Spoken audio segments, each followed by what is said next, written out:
NGT ने दिल्ली जल board को जनकपुरी इलाके में कथित तौर पर दूषित पीने के पानी की आपूर्ति को लेकर कड़ी फटकार लगाई है। कहा कि इस गंभीर समस्या पर जल बोर्ड की तरफ से अब तक कोई ठोस और शीघ्र कार्रवाई नहीं की गई है। साथ ही दिल्ली जल बोर्ड के सीईओ को कारण बताओ नोटिस जारी कर पीने योग्य पानी की आपूर्ति सुनिश्चित करने का निर्देश दिया है।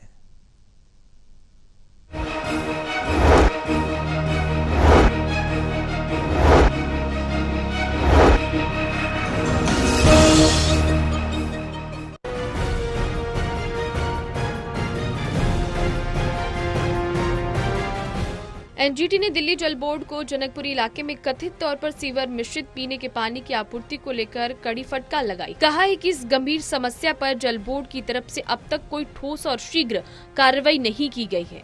साथ ही दिल्ली जल बोर्ड के सीईओ को कारण बताओ नोटिस जारी कर पीने योग्य पानी की आपूर्ति सुनिश्चित करने का निर्देश दिया है। एनजीटी के चेयरपर्सन जस्टिस प्रकाश श्रीवास्तव की अध्यक्षता वाली पीठ, जिसमें जस्टिस सुधीर अग्रवाल, जस्टिस अरुण कुमार त्यागी और विशेषज्ञ सदस्य अफरोज अहमद शामिल थे। उन्होंने 14 मई को पारित आदेश में कहा, नगरवासियों को पीने के लिए अनुपयुक्त जल की आपूर्ति एक अत्यंत गंभीर मामला है, लेकिन इसकी गंभीरता को नजरअंदाज करते हुए दिल्ली जल बोर्ड ने कोई त्वरित उपाय नहीं किया।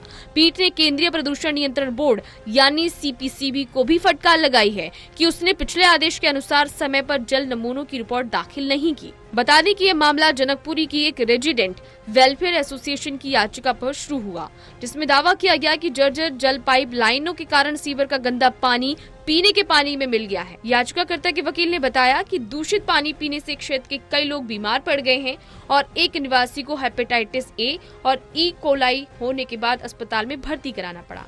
वहीं दिल्ली जल बोर्ड की ओर से दायर 5 अप्रैल की शपथ पत्र पर प्रतिक्रिया देते हुए एनजीटी ने कहा कि जब तक प्रभावित क्षेत्र में जल की गुणवत्ता पीने योग्य प्रमाणित नहीं हो जाती, ये नहीं कहा जा सकता कि जल बोर्ड ने पर्याप्त कार्रवाई की है।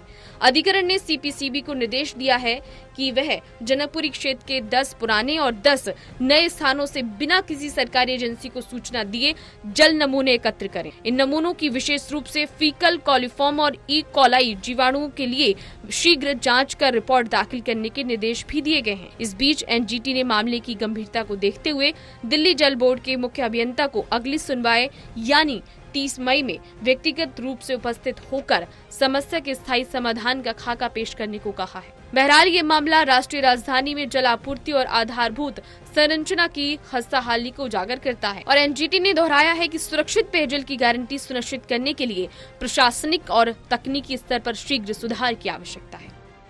टोटल टीवी से दिल्ली डेस्क की रिपोर्ट।